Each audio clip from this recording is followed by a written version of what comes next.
ada premium, ada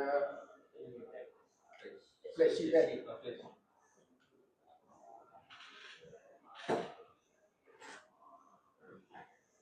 Okay, ni yang old lah. Okay, yang baru punya dia tinggal 3 variant je. Dia panggil Light, Prime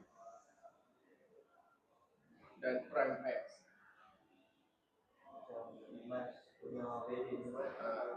Okay, dia tinggal 3 variant saja. Nama X90 ya. Dia tukar ni, dia tak ada premium, dia tak ada flagship lah. Yang lama tu langsung tak ada dia collection tu kan? Tak ada? Oh, stop terus lah. Stop tu. So kan orang buat lain kan lah. Stop terus lah. Stop tu. Dia tak ada yang nama jalan sekali. Boleh pilih tak? Tak ada. Memang tak ada lah. Dia terus discontinue. Okay? Okay. X90 ni dia dalam kategori apa? Di segmen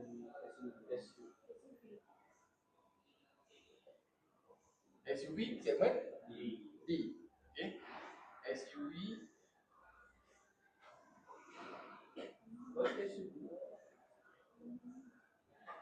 Oh, Ina tanya apa beza SUV dengan MPV? Sekejap lagi saya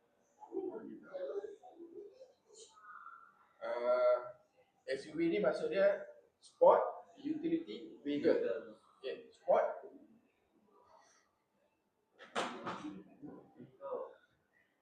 Utility Vehicle. Kalau MPV multi-purpose.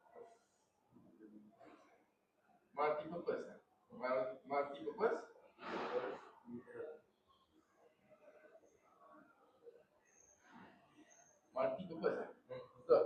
Utility Vehicle. Dia tu Okey. Kita tengok dekat SUV dulu Yang kategori A apa?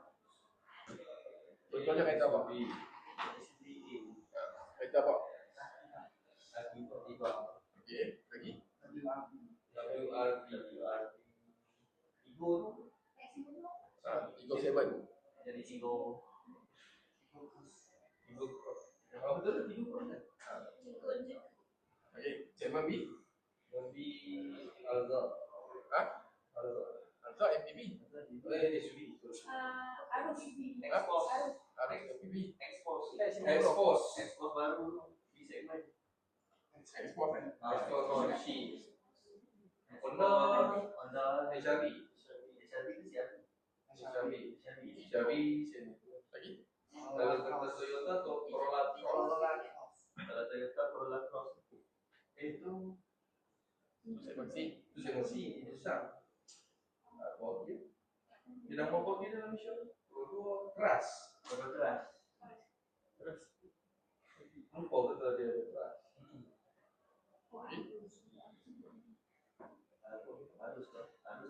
Harus SUV. Terus dia masuk dalam segmen C. Habis.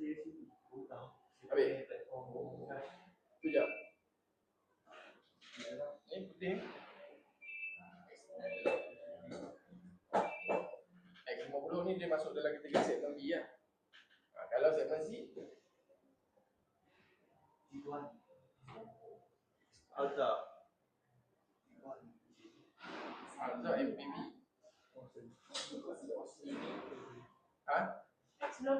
CV. Sebab tak sampai lagi dia C. Toyota Cross. Okey. Lagi?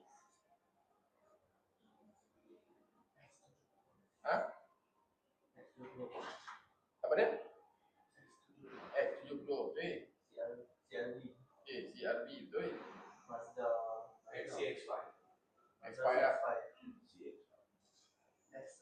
X300. Okey, D. D siapa? CX60. X90.